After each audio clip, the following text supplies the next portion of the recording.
Welcome to the Model Health Show. This is fitness and nutrition expert Shawn Stevenson here with my amazing, gorgeous, talented, super smart co-host and producer, Jade Harrell. What's up, Jade? Wow, I want to sing a song with that. I'm just listing it off. I know. I could have kept going. Oh, stop. No, don't stop. So how are you today? Thank you, Shawn. I am Star Luminous. Star Luminous. I like it. Yes. What is that? I'm feeling so good. I'm glowing. I'm illuminating the sky like a star. Ah, yes, yes. This reminds me of a book that I'm reading to my son right now.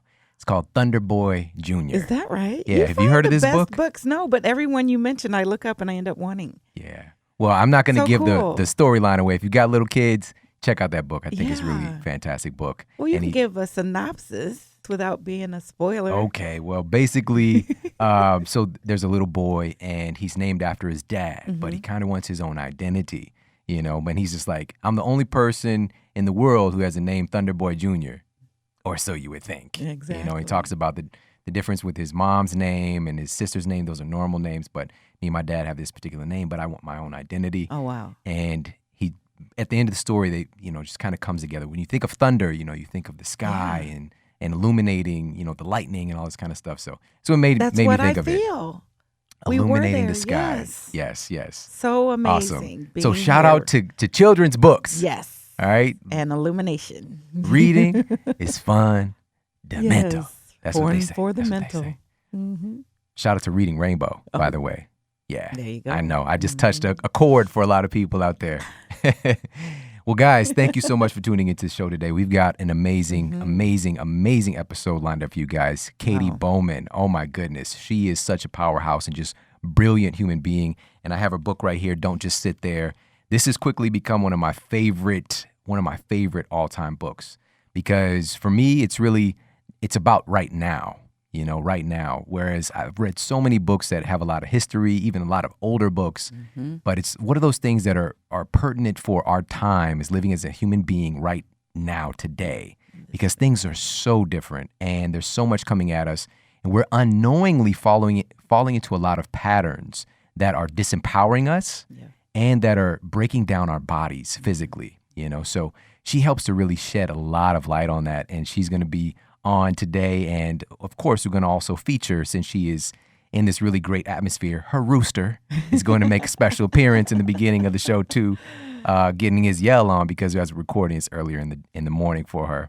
But it's really fun and valuable episode. So just get ready to take some good notes, at least some mental notes, because these are going to be some paradigm shifts happening today. But first, I want to share with you guys some things that I've been using on a daily basis for a long time now, and my pre-workout supplement. So yesterday, the day before, I went to the gym after coming off of a much-needed vacation. It's been 4 years since I've taken an official vacation.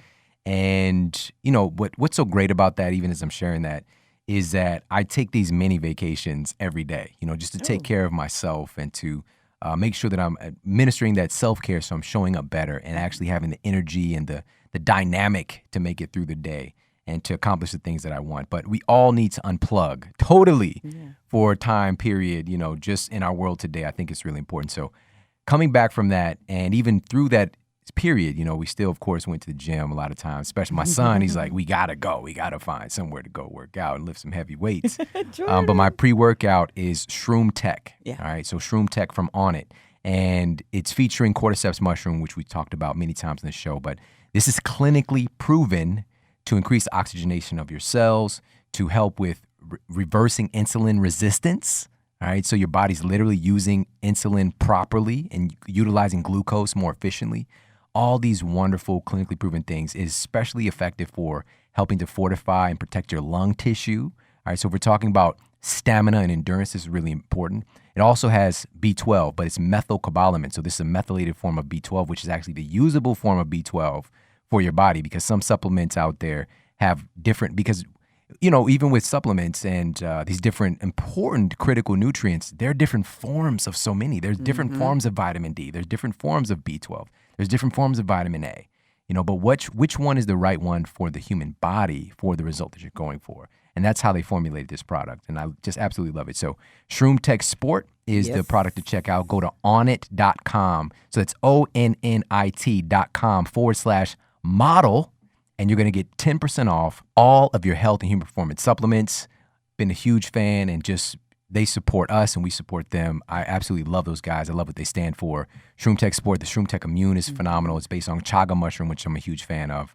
And the Hemp Force protein. She's like pointing. That's the stuff. So they've got the Choco Maca, the Hemp Force Active, and the Vanilla Acai as well. It's just amazing stuff. And they're doing stuff the right way. Organic and produced with intelligence, so they're not destroying all the nutrients that you're looking for in your food. For sure. And the probiotic. Oh, yes. So I am using that probiotic now a lot more and really love the results. Yeah, so they've got some new stuff over there, too. The Total Gut Health. Yeah. And this is like from A to Z, really taking care of that belly, because really this is kind of the center of life in your body is what's going on in your gut. So taking care of that is of the utmost importance, and Onnit understands that. That's why they're formulating these products and sharing this new stuff. And they're paying attention to what's going on in the world and with our culture and our needs. And man, I absolutely love those guys and what they stand for. So check them out. Onnit.com/model. So that's onnit.com/model for 10% off. Now let's get into the iTunes review of the week. Here's another great one. Says it's a must listen. 5 stars by Tan Tut. I am totally addicted to this podcast. Shawn and Jade have literally changed my life. I started listening to the Model Health Show after listening to an episode of the Fertility Friday podcast where Shawn was the special guest. I was already on a path to improve my hormonal health, but the Model Health Show took me to the next level. Everything Shawn talks about is everything I've been seeking. I've always known sleep, hydration, diet, stress management, and exercise were important, but I didn't have a good understanding of how all those things affected my hormonal cycling and ultimately the way I felt on a day-to-day basis. Despite being a scientist myself, Shawn's research is sound, and I'm living evidence that what he teaches has truth to it. Anyone looking to take themselves to the next level needs to listen to this podcast. It's educational and entertaining. What's not to love? Thank you, Shawn and Jade, for helping me grow in so many ways. Hugs to you both. And as my mother-in-law would say, shine on. Shine on. Thank Star you so luminous. much. Thank you. Thank you so much. I received that. And everybody, thank you so much for leaving these reviews on iTunes. It helps the show to grow, to reach more people, to let everybody know what we're about and what they're getting when they click play, which is just, this is so necessary for our world today. And we're really all working together as agents of change, being part of the model health community. And I'm telling you guys, we've got so many incredible shows coming up for you. It's just super exciting. We're just going to keep taking things to the next level. But none more than today with the incredible Katy Bowman. So today, and holding in my hand her phenomenal book, Don't Just Sit There, we are with the incredible Katy Bowman. And she is a biomechanist by training and a problem solver at heart, to say the least. Katy Bowman has the ability to blend scientific approach with straight talk, which you're going to find out. Straight talk, just how I like it, about sensible solutions and an unwavering sense of humor as well. Earning her legions of followers. Her award-winning blog and podcast, Katy Says, reaches hundreds of thousands of people every month, and thousands have taken her live classes as well. She teaches a lot of cool workshops. Her books, the best-selling Move Your DNA, which she talked about when she was on before. Yes. She's in the rare category of people we've had play. back on the show. But Move Your DNA, Every Woman's Guide to Foot Pain Relief, The New Science of Healthy Feet, Alignment Matters, and Whole Body Barefoot have been critically acclaimed and translated worldwide. In between her book writing efforts, Katy travels the globe to teach nutritious movement. I love that. Courses in person, and spends as much time as possible moving outside with her husband and 2 young children. And I'd like to welcome back to the Model Health Show, Katy Bowman. How you doing today, Katy? I'm good. How are you? I'm doing fantastic. So glad to have you back on. And I got to tell you that I didn't think I would love this book this much. No offense. No offense. None taken. Because a lot of this information it's out there, but you make it so digestible. You make it so like aha moments still just sprouting like left and right because of how you break things down. And that's a really amazing gift. But I'm curious, just to kind of start things off, why did you feel it necessary to write this book, Don't Just Sit There? Oh, that's a great question. Well, Move Your DNA, it's a heavy idea Yeah. book. It's just like, wait, what? And Mm, I didn't feel that I had offered nearly enough lifestyle conversion tips, exercises. So I have slowly, I think, written a series of these smaller books that take some element that's in Move Your DNA, because you can keep going deeper and deeper and deeper in terms of details. And so right. it was actually Mark Sisson who asked me to write this book. He Mm, was thinking of creating this program to help people. A lot of people are into this. They want to move more, they want to eat better, but they feel trapped in a cubicle. So yeah. yes, we're all kind of in a zoo, so to speak, with just our culture. But then inside of that is a second zoo, which is the office, right? It's like 8 hours a day. You can't get out. You can't really see how to live well and be productive at the same time, fiscally productive, at work productive, cranking out whatever it is, your contribution to the world. So I think it's possible. I think that you could actually, because I do it myself. I have a movement-based lifestyle, and I don't think anyone could really argue that I'm not heavily productive in terms of the number of books that I write. And Yeah. so I just thought, well, I can show you how I break it down and how I think about it and how you can get movement within the office. So I just thought it's super functional, super Yeah. necessary. And there's been people who've come only to that book who haven't read Move Your DNA, and I don't Hmm. even think you have to necessarily know all, mechanotransduction and Right. other things that we'll talk about. No one might have told you that, you could stand up for a phone call. You might have missed Right. that despite it being everywhere. Maybe you missed it. So it's all in one place now, I think. Yeah, and that's what I was really saying because I read Move Your DNA and I just really it changed my paradigm. Mm, Reading this book, I didn't think that I would get as much from it, but yeah. because you took a section and like you said, you're making these different books that are featuring that bigger picture that's in Move Your Mhm. DNA, and I think this is super approachable for everybody because real Yeah. talk, you got to be a little bit geeked out to get into Move Your DNA, just a little Yeah. bit, A little bit. But I think it's phenomenal. And by the way, so one of the things I really took away from it, so I've been one of the big advocates of creating a standing workstation. And as a matter of fact, as I'm doing the show, I'm standing. So I'm in the studio on my feet. I'm kind of moving around a little bit and I'm mobile. But I've been a big advocate of standing workstations because of the horrific effects that sitting too much has on our bodies and on our culture in general. And some of the big headlines out there are things along the lines of sitting is the new smoking Mm-hmm. I like because that of one. all the increased risk from everything from cancer to heart disease. But you say sitting isn't really the new smoking. Why I is know. that? Sorry about that. And to be clear, I've written plenty of sitting as the new smoking. I've contributed to that Yeah, motion as well. However, there's a clarification that needs to happen. Here's why it's not really smoking. yeah, The cigarette, the actual smoking of the cigarette, is the thing that is creating these issues that we attribute potentially to smoking. Sitting, on the other hand, I don't know if it's sitting as much as it is stillness, right? That right, stillness is the issue. And so what has happened is we've kind of swapped the static position of sitting for the static positioning of standing. And so we're still.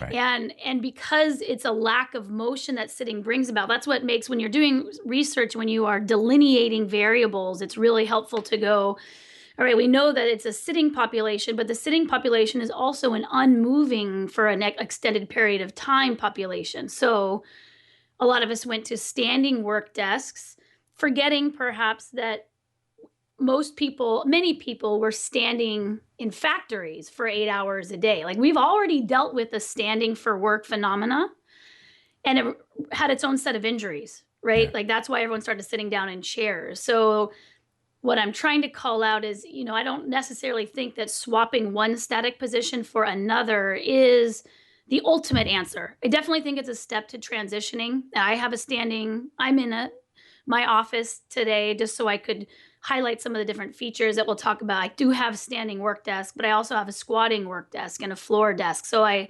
think I'm more a proponent of a dynamic workstation. mm, so that we can get beyond the thing that I think biologically is the most plausible to be causing the issue, which is stillness. Yes, Love yes. that. And it's so true. I mean, so true. I wrote an entire book, at a standing desk. But the great thing was I was modulating and moving back and forth. It's great to have the adjustment abilities with some of these standing desks and things like that. But a large part of my time was spent in one place because you, quote, get in the zone. And I neglected to do some of the things that I knew about, because we kind of just get literally set in our ways.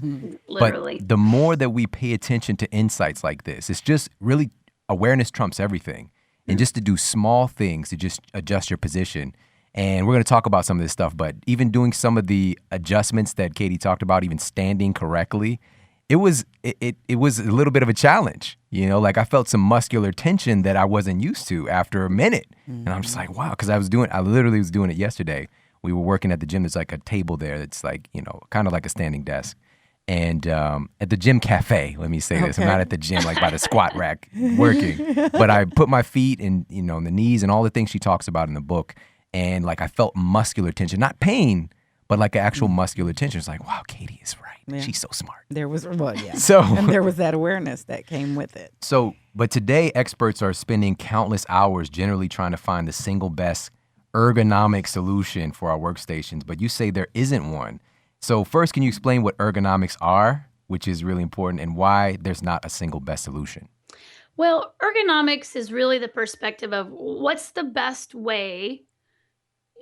Ultimately, I think from the viewpoint of the employer, not necessarily the employee, right? About what's the best way to be positioned repetitively throughout the day that gets you to show up the next day at work and the next day at work. It's like, what's the best way?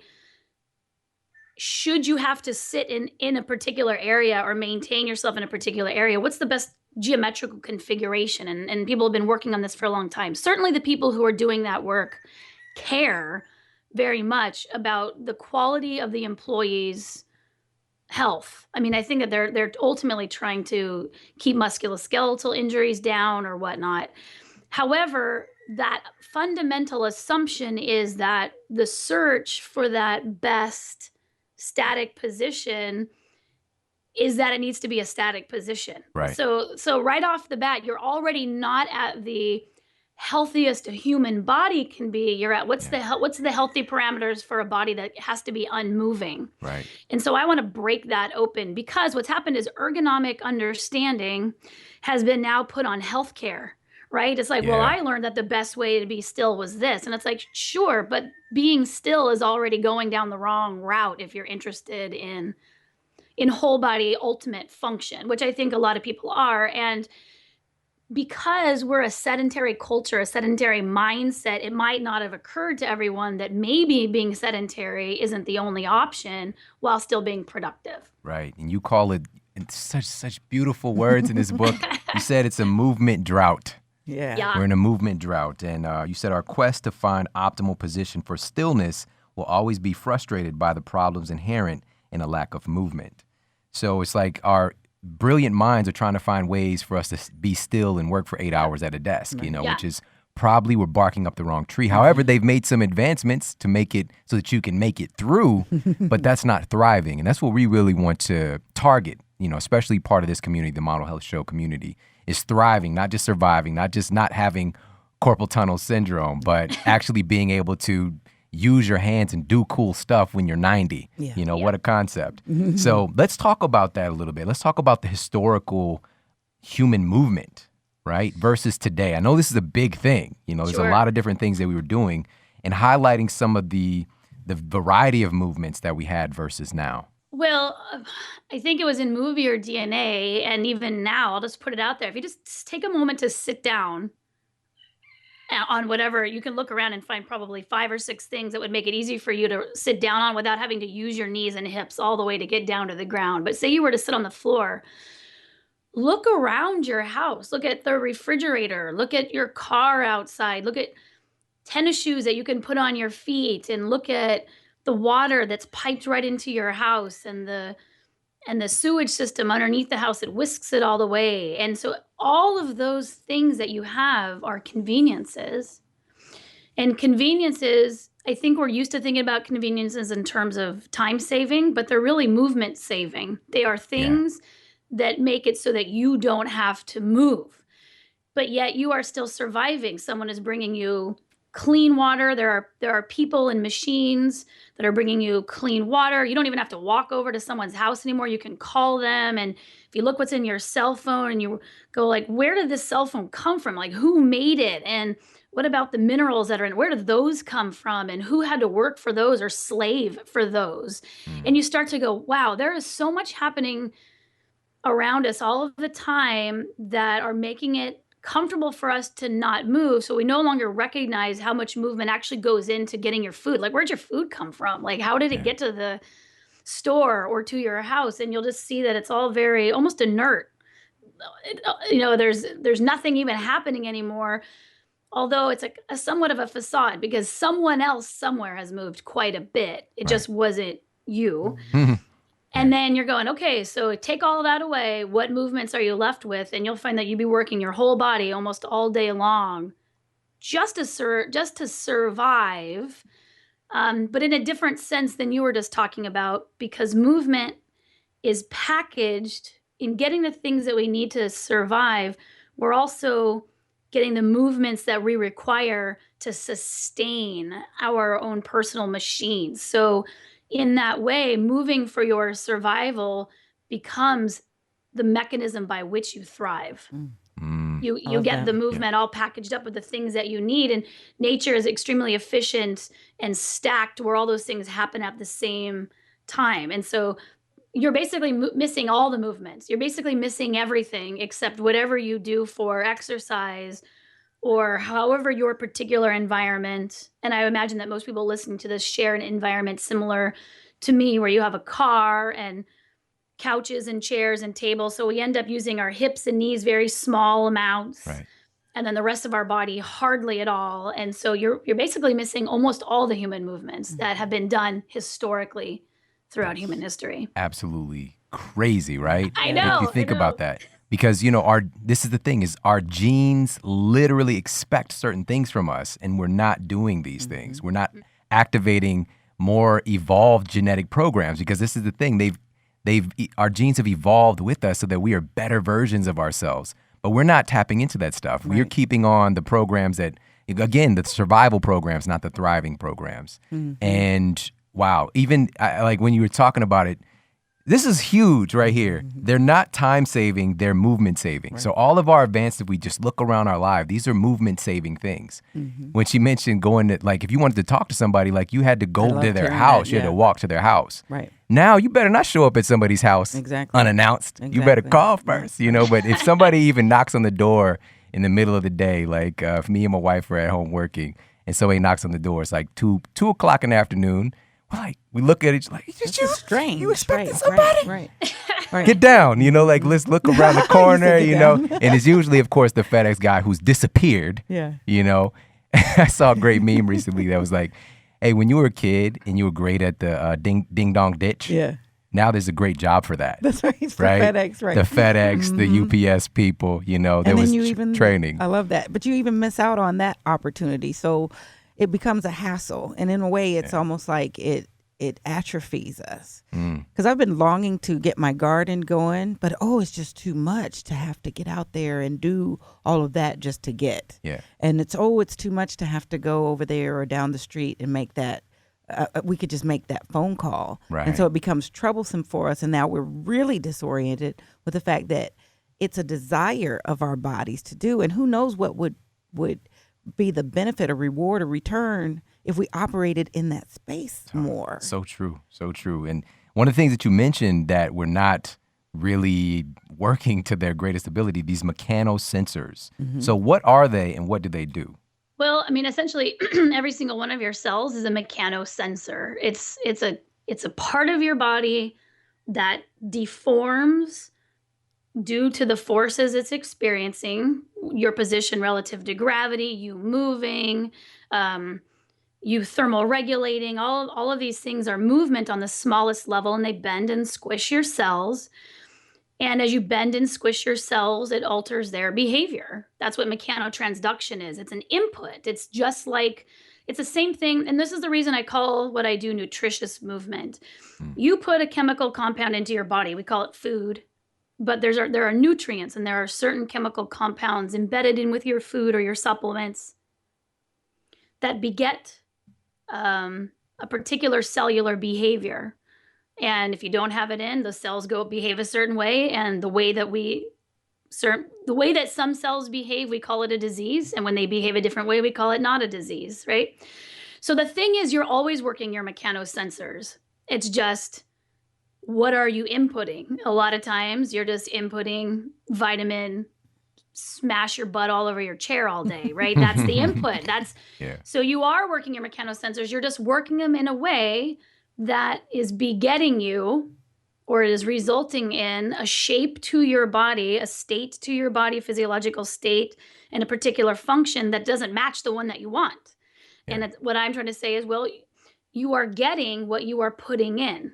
If you want something different, you're going to have to mechanically transduce. You're going to have to squish your cells a different or new way to get a different end result, shape, function, physiological scenario within your own body. Yeah. Wow. You talk about how there's this, and I've heard this before, but it's called office butt. Like you've got office butt. Oh, the nice people call it that. Yeah. So it's explicit, but here's the thing. So can you talk about this, how the tissue is sort of like a ball of clay, for example? Sure. Or a balloon. I think a balloon is easier with mechanotransduction. Like, if you all play that game at birthday party, right? Where you have to like blow up a balloon and like try to smash it with your butt and sit on it, right? So when you sit on it, the balloon is deforming in a couple different ways. It was an original size before you sat on it, right? So it's a cell.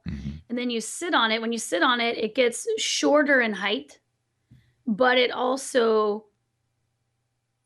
thins out to the side, right? So you can't, when you squish it, it also expands in a certain direction. So you're deforming your cells in this way via the pressure of being underneath, let's say, your ischial tuberosities, your sitting bones or your sacrum or wherever you're sitting.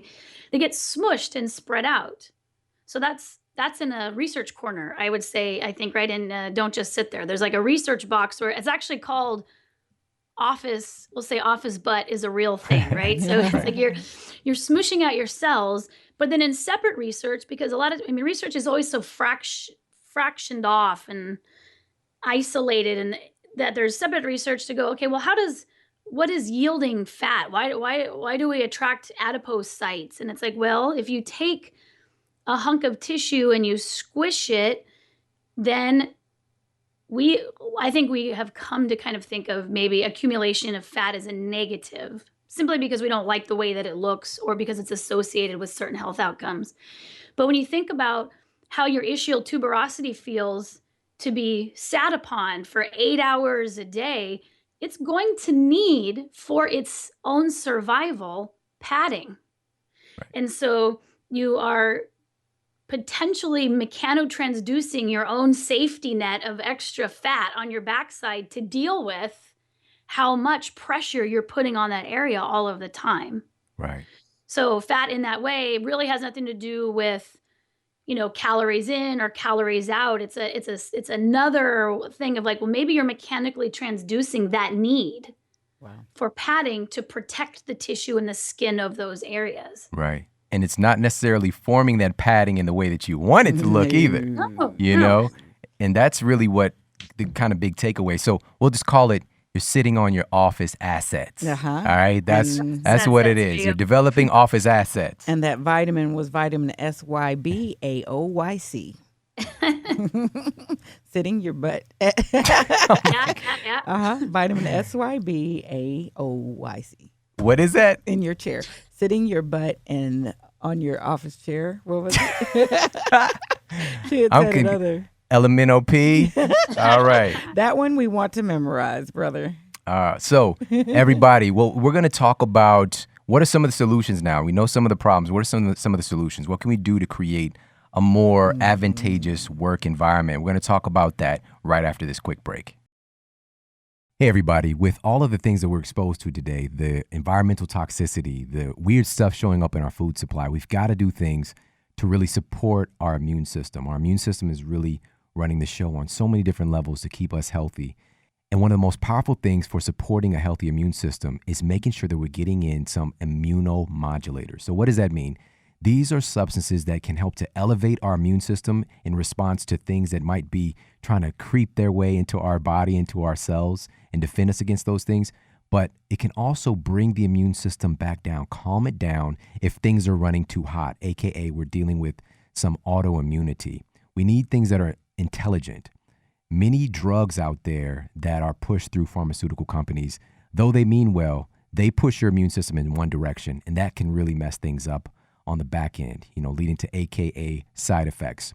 So to avoid that, getting some natural immunoregulators are going to be a powerful thing you add into your life. How I do that, and it's been a consistent basis pretty much every single day for the past 3 months now, I've been using every day, and even had it this morning, the incredible mushroom elixirs from Four Sigmatic. So head over to foursigmatic.com/model. So that's FORSIGMATIC.com/model. And you're going to get 10% off all of these amazing superfood elixirs. My favorite is the chaga, and chaga has been clinically shown to increase your NK cell activity, so your natural killer cells, over 300%. It's also the most powerful antioxidant that we've ever seen in the history of humanity that humans actually consume. Powerful antioxidant, powerful anti-cancer, powerful immune system regulator. So that's what I use in the morning. I'll get some chaga, and sometimes I'll have it straight, or I'll blend it with some hot water, some healthy fat. So this could be some ghee, this could be some grass-fed butter, this could be some coconut oil, some MCT oil, things like that, with a little bit of cinnamon, maybe some other fun medicinal herbs you can throw in there. But this has been the daily thing that I've done for the past few months, and I highly recommend you start doing the same thing. They also have the mushroom coffees, and my wife is a big fan of these. And so the mushroom coffee mix has cordyceps and chaga in there. And today she ran out. She was like, where's my coffee?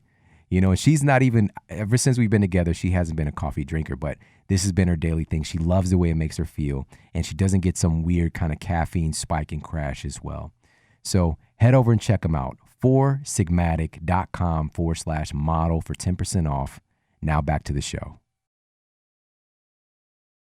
And we are back, and we are here with Katy Bowman. We're talking about her incredible book, Don't Just Sit There, and some more just aha moments. And one of those that when she was talking earlier about our conveniences today, they're not really time savers. These are movement savers. Right. And I shared the story about and I remember we would just kind of pop over to my grandmother's house, and she'd be surprised to see us. Oh, look who it is. And we come in, she'd make us some food or something. Now, if anybody pops up over at your house, it's a problem. Like, right. you better text. Don't just even text from the driveway. Is everything okay? Is there someone hurt? So one of the big things there was, and we're in an age bracket where we remember before cell phones, and we probably had one phone in the house, and it wasn't cordless, Right. And actually my next door neighbor, she had a rotary phone, like the one with the That's right. Her name was Mrs. Sweet, and her husband Mr. Sweet. Anyways, I like that. But they had that same phone like forever, like 10 times before I was born. So probably it was probably the first movement, phone, right? Right. You had to move around that all dial. these different movements. Yeah. But even just the act of going and getting your food, going and visiting and talking to somebody, all of these things, we've taken the movement out of it. Going and answering your phone from across the room. Yeah. Because we're right? really right. It's in your pocket. It's in your pocket. So, and what we try to do, and Katy mentioned this, is that we simulate some of these things that we're missing out on by going to the gym for an hour a day at the most for a lot of people. But that's really missing out on the point. We want to tune in and live a life of more movement. And so let's talk a little bit about that, Katy. One of the things, so the standing workstation. All right. So I've got a standing desk. A lot of people listening, I've been a big advocate of that. What are some of the things there we need to pay attention to? What does a standing desk potentially look like? Does you have to have a, quote, standing desk that you buy somewhere? Let's talk about it. So I have a standing desk. I actually have two in my dynamic workspace right now. You can see, if you have a video, you can see one behind me, and it rolls so it can move to closer to the window, which we can talk about later, why I do that for my eyes. I also have just a hutch over like an old desk.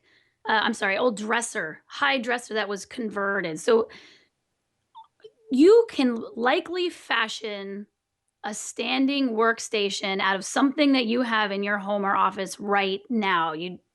There are expensive options, there are professional options, but then there are a ton of DIY, right? Like take a Yeah. crate, flip it over, put up your laptop, boom, you're done. um, used furniture stores are great. Both of the pieces that I have are used furniture store, garage sale acquisitions. And I don't think either one of them were designed purposefully to be a standing work desk. One is a microwave roller rack from 1982, but I don't have a microwave, but I do now have a rolling standing workstation, right? So you just have to be creative, I think. And then, of course, as I mentioned in the book, there are those professional scenarios where you're not going to bring in, your microwave rolling rack from 1982 into your, day trading office. I get that. So in which case, there are lots of professional options where you can buy modifications that go onto your current existing desk, which I like. Then there are variability desks that are designed specifically, they're motorized, of course, where they can adjust in height throughout your workday. Like you just hit a button and it stands with you, and then you can hit it back down and come back down. There's ones that have 4 different settings to be at different heights for different people in your home. So maybe if you want your kids to be doing their homework, not always standing up, they hit number 3, it drops down to their height so that not everyone necessarily has to work from the same height. So we are in a time right now where there are a ton of options to meet whatever needs you have or whatever degree you feel that you can change right now at this moment. Right. And so for myself, I've done the whole gamut as well. Like I've laundry basket, flip that over on top of a counter, but I do have a Very desk right now. That's the one that I've been using. And so you manually just lift it up and down. It's super simple, super easy.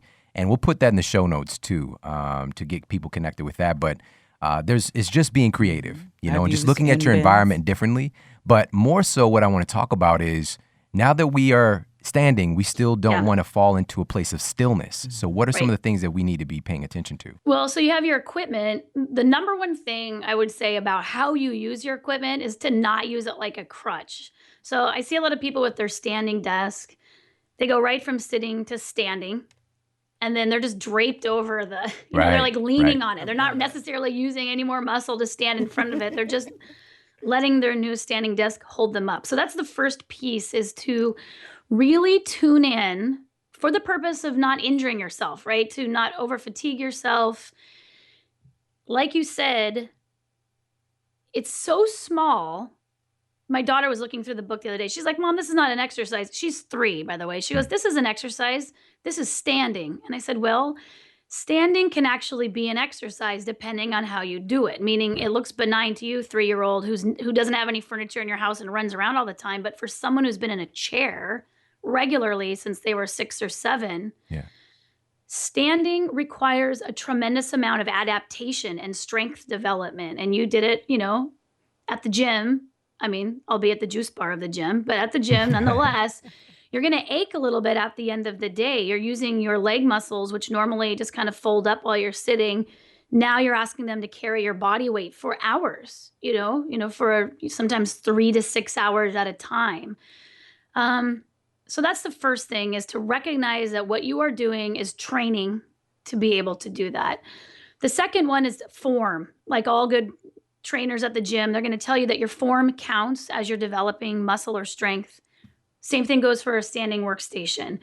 How are you carrying your weight while you're standing there? There are ways that you can do it that train your muscles in the same way that you would want to in the gym. And then there are ways that kind of train you in the ways that you're trying to train yourself out of those kind of tendencies to thrust your pelvis forward or, carry the weight on the front of your foot or whatnot. So the funniest thing to me, and I don't know if it's actually funny, but the thing that stands out to me are a lot of standing work desk articles online, products or whatnot that advertise their products with people in high heels, women in high heels, or men in professional shoes, and it's like, wow, that heel, whether it be 1 inch, on a typical office dress shoe, not a high heel per se, but still geometrically a heel, or 3-inch dress heel, those shoes were barely passable when you were sitting 8 hours a day. Now you're going to be standing in them. So your alignment is the word that we use, is going to be, I mean, jacked up isn't really a great professional term, but everyone knows what I mean when I'm saying you can jack yourself up standing for 6 to 8 hours on a slope, that could be anywhere from 15 to 45 degrees, depending on the length of your foot and the heel of your shoe. So learning some good at the desk alignment, like back your hips up so they're over your heel and not the front of your foot. Don't let your hips rest on the counter in front of you, but move it back so that your glutes and your hamstrings can really participate in holding you up. And then, is your head dropping forward to the computer screen because you're tired, or can you kind of think about working the muscles of your shoulders and your neck to keep kind of that? We'll use good posture, but as you learn from reading the book, it's not always, shoulders squeezed back or, tense abdomen. That's not necessarily always what we're after. As much as we're after a balanced, hello, cat, a balanced use of your body as you're standing there. Are you always standing with one hip out? In which case can overload one hip and underuse another. So can you kind of like find a neutral, a work desk neutral, if you will? That's the first step. That was like 5 steps. Yes. For the first step. But then the second one is, how do you move, as you were saying, once you have that kind of idea of what a good work desk alignment is, now it's time to move it a little bit while you're standing there. And that could be shifting your weight from one leg to another, using other tools to keep your feet mobile, because your feet do bear the brunt of standing for a long period of time. So that's kind of everything that I have to say about standing desks. Is there's a way to stack yourself and use them wisely. Yeah. So much there. And I think, again, it's just remembering, even though we're evolving and we're not sitting all the time, we kind of got that memo. Well, it's stillness is the thing we're trying to avoid as far as being at our desk, right? So that's some simple thing that I do. And also, it's a great idea. This is why there's like at a bar, you'll oftentimes notice there's like there's a bar at the bottom that you can put your feet up on, like people, so you're more comfortable just being able to take a load off of each leg and kind of shifting positions. Those are simple things that I do, or I'll change the positions of my feet. But the thing that I got that was kind of taxing my muscles was just getting my feet straight, right? Which my feet were like super straight forever until I got a standing desk, right? Then I started to notice like, my feet are what's going on here? And then, of course, when I read her book, I really it clicked because I was like, okay, you'll just ignore it, like, oh, well, I'm still fine. I could still do a box jump, whatever, especially being a guy. But then I realized it was because of how I was standing for so long, so really powerful stuff. And you brought it up about the heels. Let's talk about it maybe just like 2 minutes. What's going on? Heels look good, ladies. But there's a sacrifice happening here. So what's happening when we're rocking these heels? And Not is it worth but it? I know, right? They are rocking those heels. Well, so many things are happening. When you put something on, so when we're going to talk about high heels right now. Like I imagine like the 2 to 3 inches that people put on for the office, for going out or for whatever. You've changed the geometry of your ankle. So if you were a rigid body, which you are not, you could kind of control the fact that you're walking downhill, right? Your heel is elevated above your toes, same thing as if you're walking downhill. So all the same mechanisms that you employ to be able to balance your dynamic or moving body, on top of that, slightly bend the knees. You might tuck your pelvis under a little bit. You decrease geometrically the load that's being carried on your hip joints, right? Which can be an issue later on when people are worried about maintaining the bone density of their hips and their pelvis. Yeah. The calf muscle too. The calf muscle, the Achilles tendon shortens up. It has to adjust in order to point your toes that excessively. Everything has to shorten on the backside of your leg. And again, we're used to thinking about physical adaptation to our workout. We don't really think about the fact that you're physically adapting to what you do 100% of the time. So if you wear shoes like that, 8 to 12 hours a day, you are training your muscles to be shorter and tighter in those particular regions. Your body adapts, it gets rid of parts, to make that easier for you. You change where you carry the weight on your foot, right? So now you've got a lot of pressure on the front of the foot. And I'm not even really talking about other things like how the shape of the shoe is more narrow at the front of the foot than probably your foot is in terms of width. Like if you trace your foot standing flat on the ground and put your shoe over it, and this goes for men and women, high heels or not high heels, the traditional shoe, you're going to find that it's likely that the front of your shoe is more narrow than your foot is at rest, which means Right. all day long, a lot of people are doing a small version of foot binding through the front of the foot and have Ooh. since they were kids. It's just like it's a fun exercise to get out, get all your shoes out, trace your foot and go, oh, see how they measure up. Don't take my word for it. So that's what heels are. It's a foot, ankle, knee, hip, bone, low back, pelvis, back of the neck, adjusting, affecting habit that we have, which is putting a small elevation under the heel. And why do we do it? We do it for cultural reasons. It's not a functional reason. It's just because it's the norm of our culture to wear those particular shoes. So, and it's also perhaps because it's normal, just newly being questioned, going, should this be something we should be concerned about? Why do 1 in 4 women have the inability really to walk without pain, in their 50s and 60s? And how does that relate to their ability to live alone in their later years? I mean, it's like foot pain, when you're young, you don't really care. You'll give up that comfort of walking, maybe. Everyone knows if you've gone out on a Friday night, half the girls have their shoes off really by the end of the night anyway, because it's painful and you kind of hobble home. You got the high heel hangover the next day.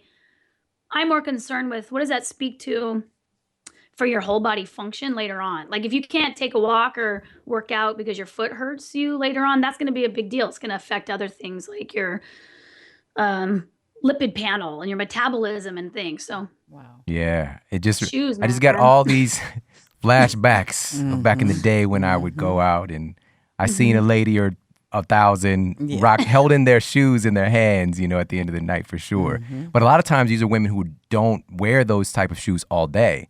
And so women who've conditioned themselves to wear those shoes, they oftentimes find it hard just standing without Without them. shoes very long. And then they'll start to have back pain, things like Yes. that, Yeah. and just have no idea where it comes from. And just like and I've seen this firsthand, start to create these stories in their mind that they can't stand up. I can't stand very long. I can't just stand and do the dishes. I have to whatever. And it's really the result is the shoes that we're wearing. So again, just it needs to be talked about. to And make us look into Katie's that not some more. afraid to say like, hey, I love this that. is kind of because it pushes our buttons in what we like. Yeah. We like the look, the stilettos, whatever. But We say that. what's the cost?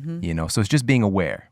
I think what really stood out for me was the ability to live and function alone in your later years, Right. or to be able to move and visit and engage fully. That's pretty powerful. And is that the trade-off that I want to have now that I'm closer to those later years? I mean, I'm looking at that like, well, is that worth it? And maybe just on those occasions, but certainly not in an ongoing fashion. Yeah. And Fashion. we're going to have Katy back Pain on. is thy name for fashion. But the question I have then is, help me put in perspective, how much movement are we doing? Are we constantly in movement? So if we looked at percentages, is that 80% of the time, 60% of the time, since it's something that we're not so familiar with? In movement, in what way? In not being still, being active on a regular basis. You mean what would that like if you actually had like a movement-based lifestyle? What would that look like? Yes. Well, I've tried to model it. Like I have a couple of things on my website where it's called a day in a life, Great. a day in my life, so that people can see what that really looks like. And again, considering movement and exercise as different things. I consider movement to be a big circle of any human motion. Within that circle is a smaller circle called exercise, which are things that you're doing specifically only, and the only thing that you get is the result of that physical bout, right? Like you're exercising for more muscle mass, for more fat metabolism, for energy, or for whatever, but you have like a specific health outcome. You've carved this chunk out of your life. Note that I said you've carved it out of your life, away from everything else, to only do that. It's like an isolated time in which you're working on a single thing. Yeah. Movement, though, in nature is really integrated within your life, meaning that you get movement while you are accomplishing something else. So in Move Your DNA, the explanation I used, or the example, was like, I can go up there and climb a tree to get apples. I'm fulfilling my need for apples. I'm getting some food. Or I can climb a tree for fitness sake. They're exactly the same physiologically, but when you only think of movement as something that you do for movement's sake, you'll never be able to get enough, because we all have to do we have too many other obligations. You have family, you have relationships, friends, community, you've got work, you have education, you've got to tend to your household items. So if there's no movement in any of the other things you have to do, then you're always going to be limited to whatever time you can carve out of your life for physical benefit. Mm-hmm. So for me, this is like, I think almost my second year on only doing movement while accomplishing something else. So I've been squatting now for however long we've been talking, 40 minutes, and I'm shifting my position. And if you took me out of my dynamic office and removed the microphone and everything, you would see that really what I'm doing with my hips and my knees and my lower back are stretches that you would see in an exercise class, where I was only doing that, right? But now I'm getting some work done. I am looking outside while I do it, and not to a wall necessarily that's 8 feet across, for reasons that are helpful to the eyes later on. And I'm also getting my knees and my hips and my low back stretched. So I get up in the morning and I will walk to do some errand, or we will go get some food, whether it's from the grocery store or foraging. And I do bring my family with me, because I need family time. And I'm trying to educate my kids on how nature works and the world works, and they get to do it with me. It's bonding time or whatever, but it's also movement time, get breakfast done time. I'll do a little bit of work while I'm doing some stretching. I got rid of, did we talk about this last time, that I don't have furniture in my house? I don't have couches or chairs. None? I have low tables, but no, I could give you the quick, you can also take a tour of my home on my website, but I don't have couches, and I don't have dining room chairs. So the very act of me sitting with friends and family is also similar to what you would see parsed out in an exercise class. Right. But I get my community and my eating and my living done while doing those things. So that's a small example. I don't know if I could give percentages per se, but I move a whole lot more in my regular life because I've stopped parsing exercise out. Right. That makes sense. You did mention your setup there at the house last time, but if you could, Katy, if she could send me the link for the day in the life, and we'll put that in the show notes for this episode. That'd be great. And it really boils down to this statement that I'm really getting from her right now, is that life is movement. Sure. And to separate the two, what do we see as death? Death is really a cease of movement. Yeah. I like to say this. We all move for a living. Mm-hmm. This is not a professional athlete thing. We all move for a living. Right. Yeah. Period. That's powerful. Are you on a ball? Is that what you're squatting on? Yeah. I have like a little bit of for those who want to see it. See the video, yeah. And she's sitting with her legs crossed. But she's been changing positions as we've been doing this. So guys, go back to the website. You can check out the video as well, themodelhealthshow.com, and get the show notes. Yes. And also in the book, just a quick couple of things. She also talks about sitting better. So we talked about standing better. She talks about sitting better. She mentioned about what's going on with the eyes and how we essentially put a cast on our vision by looking at our screens. For most of us, it's literally most of our day. So we're talking 16 hours for a lot of people. They're looking at some kind of a screen, which is just crazy, but we're putting a cast on our eyes and just haphazardly messing ourselves up. But there's very simple, super simple things you can do to break out of that cast. And kind of like, I'm thinking about the Forrest Gump situation, when he breaks out of the things and like, run, Forrest, So anyways, it's Katy. This has been amazing and super valuable, and definitely, of course, want to have you back on again. But can you let people know where they can get connected with you and where they can find your new book. Nutritiousmovement.com is a great place to, really be overexposed almost. Like there's so much information on nutritiousmovement.com. If you want something smaller, I would say follow my Instagram. I try to, like, my Instagram is not about really like what I ate today. It's really examples of what a movement-based lifestyle in action looks like. I really just try to show like, quick, this is how we got it done. Quick. And so you can just comb through those and I think learn. A picture's worth 1,000 words. My Instagram is worth 1 billion words that I could ramble on. And then you can don't just sit there in your local bookstore, or Amazon, of course, is an easy place to pick it up. Fantastic. Yes. And definitely check her out. What is your Instagram? Nutritious Movement. Nutritious Movement, at Nutritious Movement on Instagram. And she's one of the people that I follow. Really cool stuff there as well. And Katy, thank you so much. I think that you're writing books that are necessary right now, at this point in humanity. And I think that we're going to look back on the things that you're bringing to fruition for us as things that help to change culture. So thank you so much.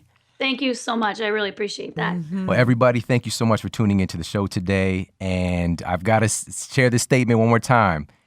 These things, all of our human creature comforts, these are not time saving, these are movement saving. Mm-hmm. So start to catch yourself in the act of not moving, more often. What are the things that you can do to integrate, like Katy was mentioning, and these are some of the things that I do, the rest of your life with movement, the family time, the work time, the exercise time, even changing how you look at that stuff, because there's plenty of opportunity and obstacles right there in your own home, in your own office setting, right outside in your backyard, that you can start to change the way that you're living your life, because these are going to help to activate the real powerful potential that you have within those cells in your body. Okay, so we're talking about really tapping into your genetic potential.